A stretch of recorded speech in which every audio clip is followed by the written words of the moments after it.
Georgia saw violent demonstrations and the resignation of the Interior Minister after videos were published appearing to show inmates of a men's prison being sexually abused. The distressing scenes suggest broom handles and a warder's truncheon were being used.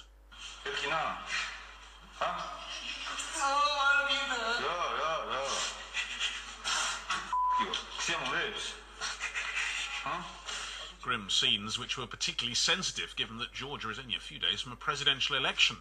And it's also highly embarrassing for President Mikheil Saakashvili, who's seeking re-election. But now a forensic medical expert from Lithuania, called in by the authorities, says the evidence of sexual abuse doesn't stand up. The expert is Romas Raudys, who's director of the State Service of Forensic Medicine in Lithuania. I spoke to him earlier, and I first asked him how he got involved in this case. Об этом деле я сначала узнал с нашего, то есть с литовского телевидения. First of all, I heard about the case on television, on mass media in Lithuania, and then our Ministry of Justice got in touch with me and sent me to Georgia in connection with these events. When you got there, were you able to speak to the prisoners that are in these films? Да, во время моего визита в Грузии. Yes, during my visit to Georgia, I was able to talk to 2 prisoners who feature in these films, and they were featuring in a way that suggested that they were abused with some objects. What did they tell you about what happened? Поскольку я в Грузии был как... Because I was in Georgia as a medical officer, as a forensic expert, on the request of the Georgian Prosecution Office, I was mostly interested in that particular medical angle, whether or not there had been any sexual abuse with objects. So this is what my question focused on. And when they answered, they categorically denied the fact that they had been abused with any foreign object. They said that they had been mistreated in various ways, but they denied any sexual violence against them. Did they say that they were actively involved in these films? What did they say about the films themselves? Мне лично объяснение, они... They did not explain in great detail how they appeared in those films. The Georgian Prosecutor's Office knows more about it, but they only told me that they were told to stand in certain positions and do certain things. They were told to act as if they were being abused, is that correct? Да, один из моих осмотренных заключенных. Yes, one of them told me exactly how he was asked to behave in a certain way, but the second one did not want to talk about this. He simply said that there were tortures, use of handcuffs, but not sexual violence towards him. What is your conclusion from what they said to you, from your investigations, and from looking at the films? What is your conclusion? Да, так говоря об этих двух конкретных случаях. So, looking at these particular 2 cases featured in the video, I told the Georgian prosecution that I need to examine these 2 detainees because some signs of such mistreatment should have been visible.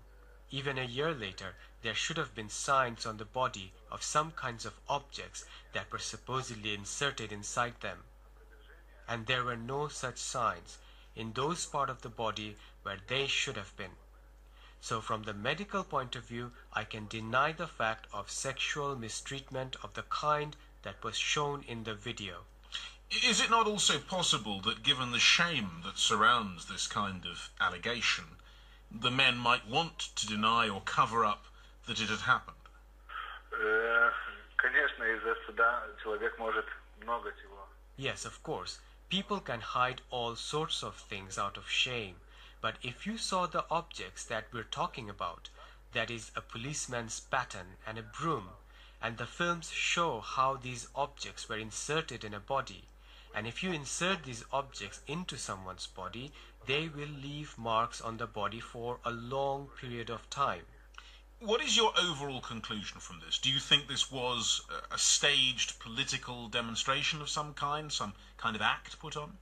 К сожалению, я в Грузии был в качестве судебно-медицинского. As far as my conclusions are concerned, I went to Georgia as a doctor, and I can only give you medical evidence. I may have my own private opinion with regard to the political implications of it all, but I have no right to talk about them publicly. But some people will say this is inevitably political. You were brought in, a Lithuanian, a friendly government to the government of Georgia, and that you found what you were expected to find. Я очень просто могу ответить на этот вопрос. Well, I can give you a simple answer to this. If any doctor, friendly or otherwise, goes to Georgia and examines the same people, they're going to come to the same conclusions, because there is no evidence of sexual violence on their bodies. Romas Raudys there of the State Service of Forensic Medicine of Lithuania. Well, when the videos were originally published, the opposition in Georgia made a great deal of them, condemning the government for allowing this kind of thing to go on in their prisons. So what did the opposition make of the doctor's findings now? Well, I spoke to Irakli Alasania. He's Georgia's former ambassador at the United Nations, now an opposition candidate for the Georgian Dream Alliance. We played him what the doctor had said and then asked for his comments.